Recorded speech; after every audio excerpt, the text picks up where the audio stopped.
After 12 years of running my father's company, Sterling Logistics, I finally built it into a $75 million empire.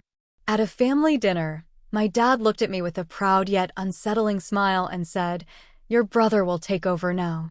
My heart clenched, but I forced myself to smile back. The next morning at work changed everything. I can still picture the way my father smiled that night, his hand resting confidently on my brother's shoulder, as if he had already made up his mind long before speaking the words that shattered my world. "Your brother will take over now." I felt a cold wave wash over me, but years of discipline kept my face composed. I smiled, pretending his words didn't slice through me like a blade. Pretending they weren't erasing 12 years of my life's work in a single moment.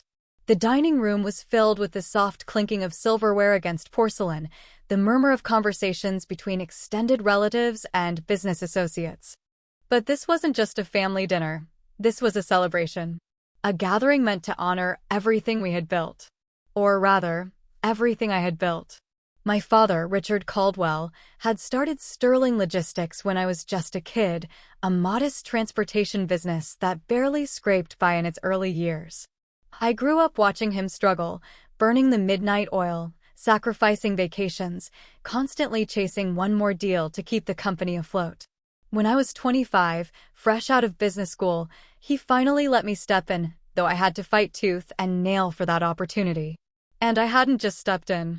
I had transformed Sterling Logistics from a struggling regional transport firm into a nationwide powerhouse, expanding operations, securing high-profile contracts, integrating cutting-edge technology. A company once on the verge of bankruptcy now stood as an industry leader. And yet, in this moment, none of it mattered. My father had already decided. My brother, Nathan, would be taking over. Not me. A slow ripple of approval spread around the table, murmurs of congratulations aimed at Nathan. I watched as he lowered his gaze, feigning humility, but I knew better. Nathan had never truly been invested in the company. For the past decade, he had drifted from one failed venture to another, never quite landing on solid ground. He had no interest in logistics. He had no passion for operations. But he had a deep interest in power. I had spent 12 years proving myself, building Sterling Logistics from the ground up, making every difficult decision, every late-night strategy call, negotiating every major contract. Nathan had done none of it. Yet here we were. Still, I swallowed my emotions. I had learned long ago that in this family, showing weakness was unacceptable. I reached for my wine glass, making sure my hand was steady before lifting it. "Lisa, smile." To Nathan, I said, my voice smooth, controlled. The guests raised their glasses, oblivious to the silent storm raging inside me. Across the table, my mother, Margaret Caldwell, met my gaze with an unreadable expression. But I knew she understood. Unlike my father, she had always recognized my sacrifices. But she wouldn't interfere. She never did. And then there was my father, beaming with unwavering confidence, completely unaware that his decision had set something in motion. Nathan met my gaze from across the table, a smirk barely concealed at the corner of his lips. That was the moment I knew. This wasn't just my father's decision. Nathan had planned this. He had maneuvered himself carefully, playing the role of the prodigal son who had finally found his purpose. And my father, ever the traditionalist, saw no flaw in his reasoning. A son should inherit the empire. A daughter? A daughter's efforts were always temporary, a mere footnote in history, no matter how hard she fought to prove otherwise. But what they didn't realize, what neither of them had accounted for, was that I had spent 12 years not just building a company, but securing my control over it. And tomorrow morning, they would learn exactly what that meant. That night, I barely slept. My mind kept replaying every sacrifice I had made for Sterling Logistics, the endless late nights, the missed birthdays, the relationships that had fallen apart under the weight of my ambition. I had given everything for this company. And now, they expected me to simply step aside? No, they had underestimated me. By 3 a.m., I was in my home office, my fingers moving swiftly across my keyboard. Every contract, every shareholding agreement, every executive document, I knew this company better than anyone. Nathan thought he was walking into an easy transition, that by next week, his name would be on the office door, his position secured. What he didn't know was that while my father had been busy polishing his public image and my brother had been busy pretending to learn the business, I had been securing something far more valuable. Absolute control. At exactly 8:45 a.m., I stepped into Sterling Logistics headquarters, just as I had for the past 12 years. The same walls. The same polished floors. The same hum of efficiency as employees settled into their morning routines. But today was different. Today, I wasn't walking into my office. I was walking into a battlefield. The reception area was eerily quiet, the kind of quiet that comes before a storm. They knew. The whispers had already started. The news of my father's announcement at dinner had spread like wildfire. Employees stole glances at me with uncertain expressions, avoiding direct eye contact, unsure where their loyalties should lie. I didn't acknowledge them. I walked with purpose, my heels clicking against the marble floors, my posture unwavering. Never let them see you shaken. I entered my office. Shutting the door behind me, I had exactly 15 minutes before my father and Nathan arrived, expecting to take over as CEO and heir apparent. 15 minutes before everything they had planned came crashing down. I sat at my desk, inhaled deeply, then powered on my computer. The screen illuminated, displaying a list of confidential files and agreements, documents they had never thought to check, ones they had assumed didn't matter. I opened my ownership records. My fingers hovered over the keyboard for a moment before clicking on the file labeled Executive Shareholders Agreement. And then I waited. At exactly 9 a.m., a sharp knock echoed against my door. I didn't bother responding. The door swung open, and in walked my father and Nathan, both radiating confidence. My father's was natural. Nathan's was manufactured. Richard Caldwell strode in like a king surveying his kingdom, while Nathan, dressed in an expensive navy suit, gave me a smug, triumphant grin. It took everything in me not to laugh. "Lisa," my father said in his usual authoritative tone, as if acknowledging me was a favor. "I assume you're aware of the transition happening today." Transition. Interesting word choice. "I'm aware," I said smoothly, leaning back in my chair. I glanced at Nathan, whose smirk only widened. "Good," my father continued, nodding as if we were all in agreement. "Nathan will be stepping in as the new CEO. We'll need you to assist with the handover process, help him get familiar with operations before you officially step aside." I arched an eyebrow. "Step aside?"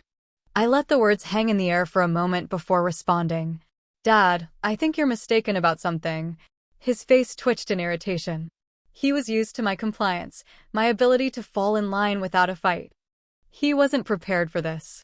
"Lisa," he said, his voice tight, as if speaking to a child, "this isn't up for debate.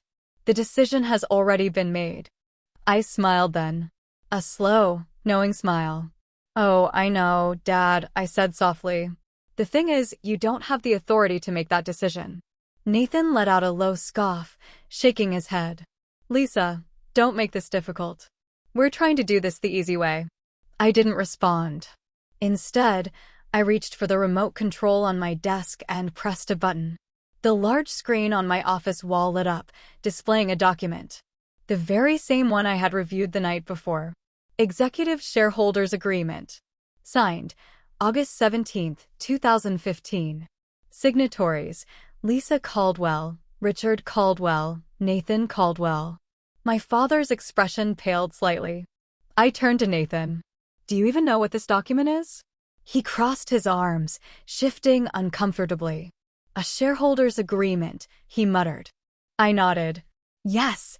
And do you know what it says?" I tapped the screen, highlighting a key clause. This agreement was signed when Sterling Logistics underwent corporate restructuring. I let my gaze settle on my father. It clearly states that any transfer of executive power, such as appointing a new CEO, requires the approval of all majority shareholders. I leaned forward, locking eyes with him. "And I, Dad, hold 60% of the company's shares."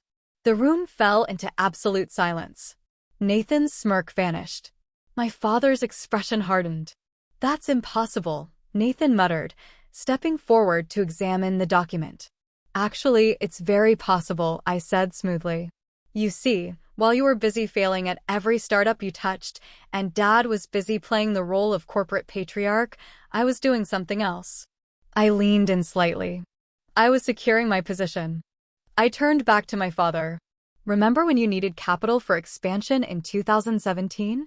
I watched as his jaw tightened. You signed over an additional 15% of your shares to me in exchange for my investment. I saw the realization begin to dawn in his eyes. And in 2019, during the legal battle over the supplier contracts, another 10% was transferred to my name as collateral, which you never reclaimed. I leaned back, letting the weight of my words settle over them. That, plus my original 35%, makes me the majority shareholder. Nathan's face twisted in anger. You have to be bluffing, he spat. I reached into my desk and pulled out a second document. This is the most recent legal filing with the state. Feel free to verify it. Nathan snatched the paper and scanned it, his face draining of color with each passing second. You can't do this, he stammered. He turned to my father. Dad, tell her she can't do this. But my father remained silent. Because he knew. I had legally outmaneuvered them. And there was nothing they could do about it. I exhaled slowly, standing up.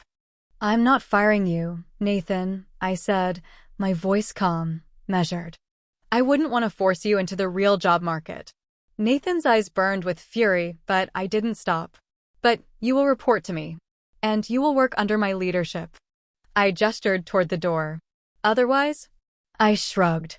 You're free to leave. Nathan turned to my father, desperation creeping into his expression. But for the first time in his life, my father had no answer. No solution. No way to fix this. Because this wasn't his company anymore. It was mine. The silence in my office was suffocating. Nathan still clutched the legal document in his hand, his fingers white from gripping it too tightly. My father stood rigid beside him, his expression unreadable. But I knew better. He was calculating, trying to find a way out of this. There wasn't one. I had spent years preparing for this moment. Not because I had expected betrayal, but because experience had taught me never to assume loyalty where power was involved. For the first time in my life, my father looked at me as if he didn't recognize me. Perhaps he never had. So, that's it? Nathan finally spoke, his voice laced with bitterness. You're just taking everything? I let out a soft, humorless laugh. Taking everything? I repeated, stepping closer to him. Nathan, I built this company from nothing. Every contract. Every expansion. Every innovation. I tilted my head slightly. I made it happen. I leaned in just enough for him to feel the weight of my words. While you were busy failing upwards, I was keeping this company alive. I straightened, my voice unwavering. So no, I'm not taking anything.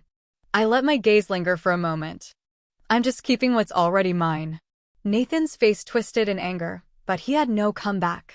He knew I was right. And worse, so did my father. He had spent years believing that bloodline mattered more than competence.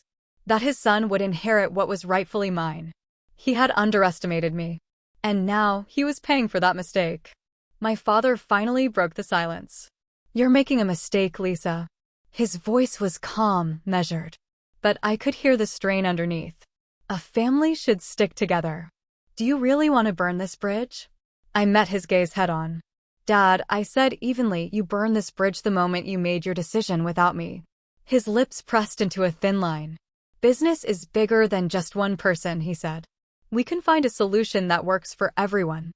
I feigned consideration, tilting my head slightly. Oh, I agree. Then I turned to Nathan first. You can stay in the company, I said, keeping my voice smooth, professional. But you won't be CEO. You'll take on an advisory role with limited authority. Your salary will be generous. But you will answer to me. Nathan stiffened, his jaw clenched. I didn't stop. Or, I continued, you can walk away. I paused for effect. I'll buy out your shares at market value. You can take the money and find a new project to sink your teeth into. My father scoffed. You're acting like you hold all the cards. I smiled. I do. A thick silence followed my words. I let them sit in it. Let them feel what it was like to be powerless. Finally, my father exhaled, shaking his head as if in disbelief. I never thought you'd do this, he muttered. Not to your own family. I felt a sharp pang at his words. Not to your own family. I wanted to tell him that he was the one who had done this. That he had made the choice to push me aside. To act as if I was temporary.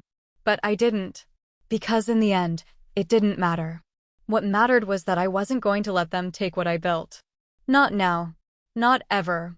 Nathan stormed out first. Good riddance. I knew my brother well enough to predict his next move.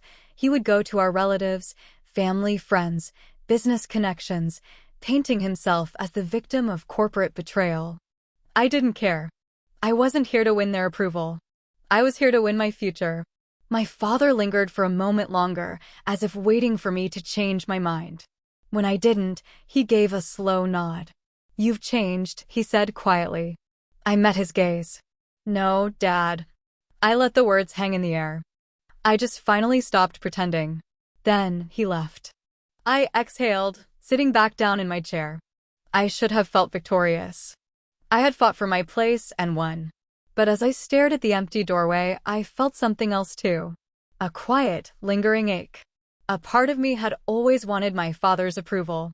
Some small, foolish part of me had believed that if I worked hard enough, if I proved myself over and over again, he would finally see me. But the truth was, he had never really looked. And now he had no choice but to see me for what I truly was. Not his daughter. Not a temporary stand-in. The true leader of Sterling Logistics. I turned back to my computer, my focus shifting. I had spent 12 years building this company. Now, I would spend the next 12 years making it untouchable. My father and brother had tried to take everything from me. But in the end, they were the ones who lost everything. For the first time in 12 years, my office felt empty. No phone calls from my father. No passive-aggressive emails from Nathan. Just silence. But silence didn't mean peace. It meant the battle had begun. I knew my father wouldn't walk away quietly.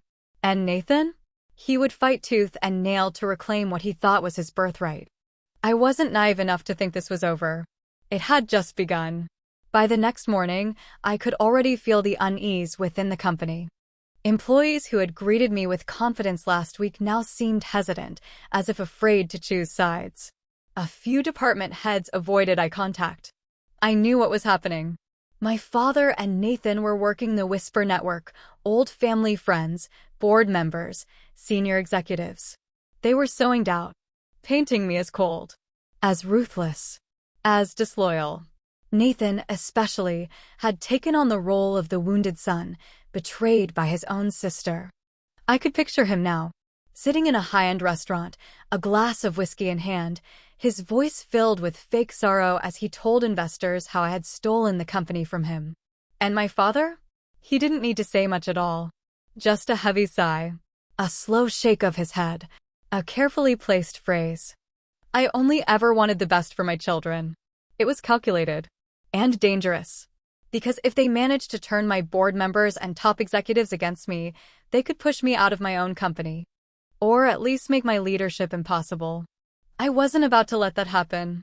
That afternoon, I called an emergency executive meeting. As I stepped into the boardroom, I felt the tension in the air.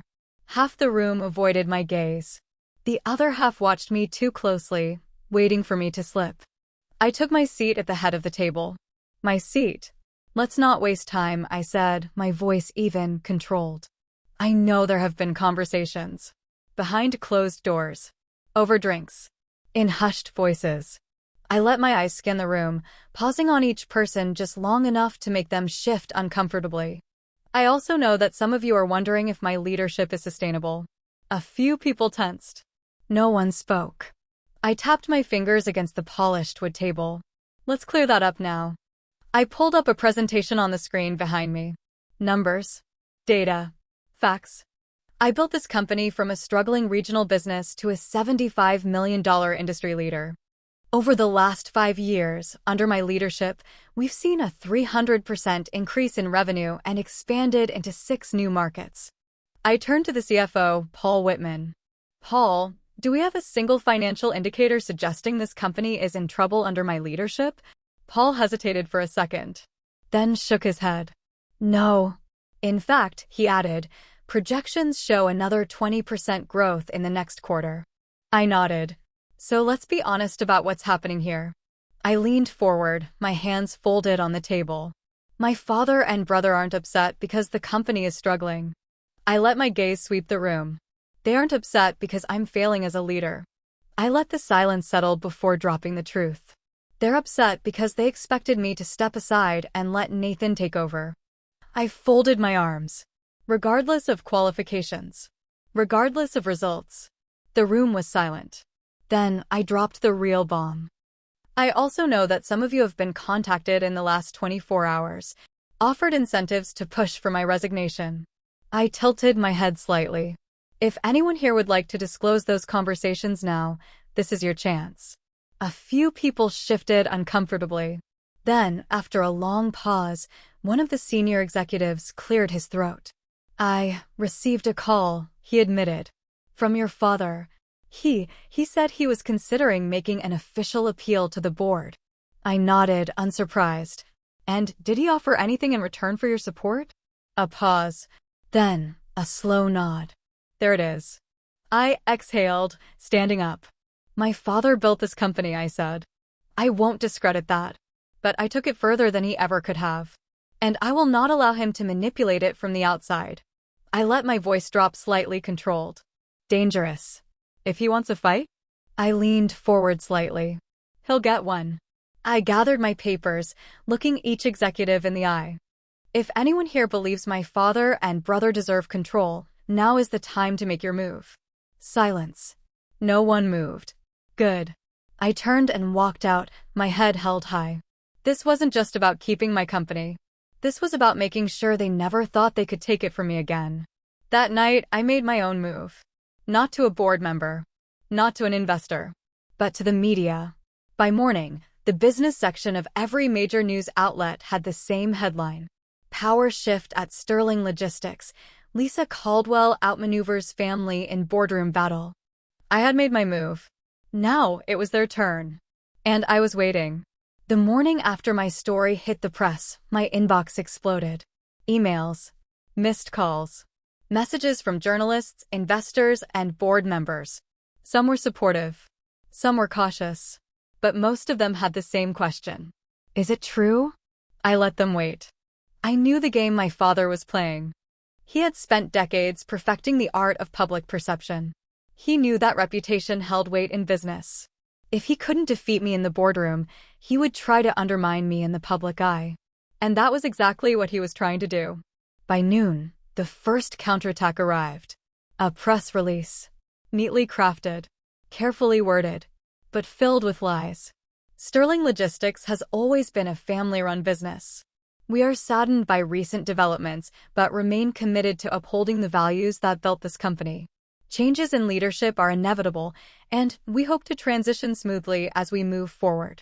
It was subtle, but I knew exactly what it was saying. Lisa is reckless. Lisa is unstable. Lisa is not a team player.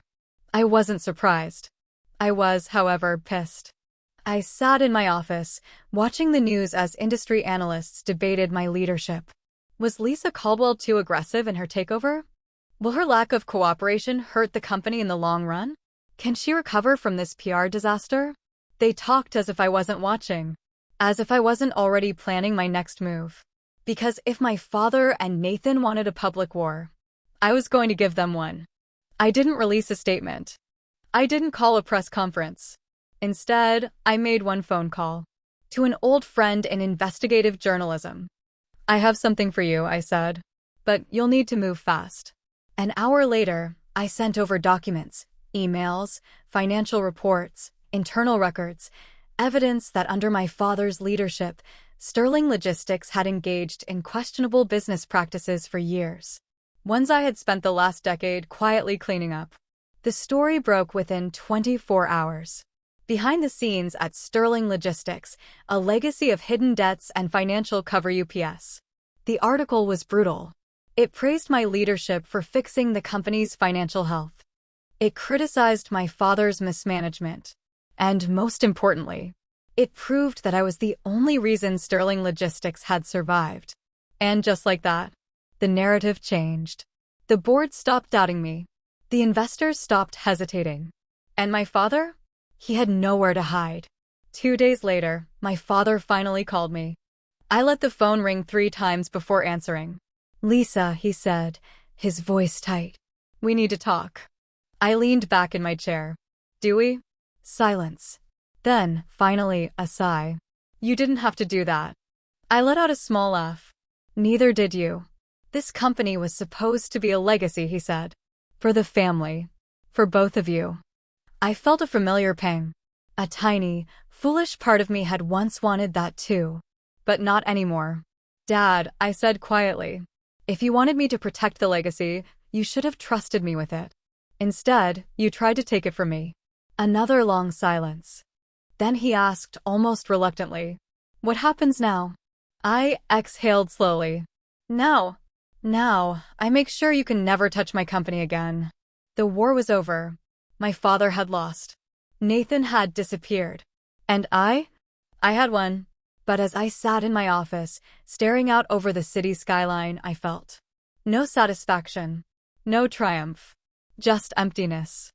I had spent 12 years fighting for Sterling Logistics, building it, protecting it, making it stronger than ever before. And yet, the cost of that victory weighed heavier than I had expected. Because while I had secured my position, I had lost something else along the way. My family. The next day, I walked into the office as if nothing had changed. But everyone knew the truth. The whispers had stopped. The doubt had faded. I was no longer just Lisa Caldwell, the CEO. I was Lisa Caldwell, the woman who had outmaneuvered her father and brother and come out on top. Some respected me for it. Some feared me for it. And some still waited for me to fall. I let them wait. At noon, my father and I met in the conference room for what would be our final discussion. He looked tired. Older.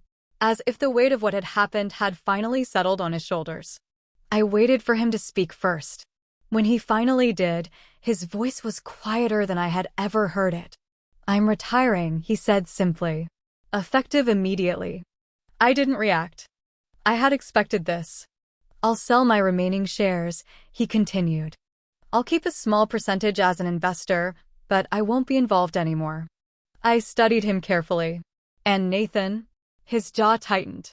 "He's gone," my father admitted. "Took the buyout. He won't be back." A part of me had known it would end this way.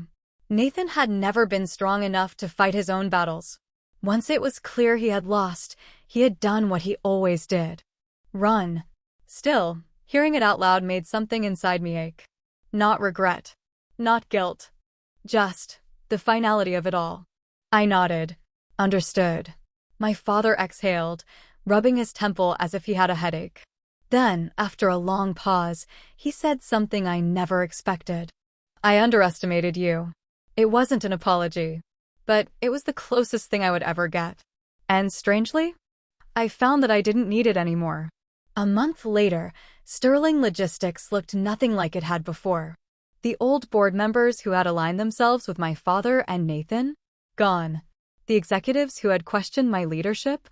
Replaced. The company had always been strong under my guidance. But now? Now, it was truly mine. And with that control came a new vision. I introduced initiatives my father had always rejected. Modernized systems he had called unnecessary. Expanded into industries he had been too cautious to explore.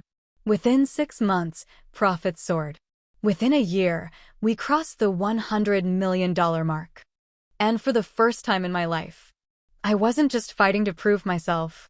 I was fighting to build something that no one could ever take from me again. A year after everything had happened, I met my father for dinner. It was the first time we had spoken since his retirement. He looked different. Quieter. He wasn't angry anymore. Just accepting. "I read about the latest deal you closed," he said over his drink. It was a smart move. I smirked slightly. I know. A ghost of a smile touched his lips. There was no tension between us anymore. No war left to fight.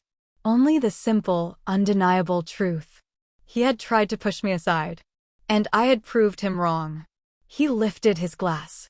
To Sterling Logistics, he said. This time, when I clinked my glass against his, I didn't feel anger or resentment. Only peace. Because I had already won. And I no longer needed his approval to know it. As I sit in my office today, overlooking the city where I built my empire, I think about the lessons this journey has taught me. That family can be your biggest enemy. That loyalty is a currency, not a guarantee. That power is never given, it's taken. But most importantly, that sometimes the best way to prove your worth is to stop seeking validation and build something so strong that they can never ignore you again. I have no regrets. Sterling Logistics is mine now, and I intend to make sure no one ever forgets it.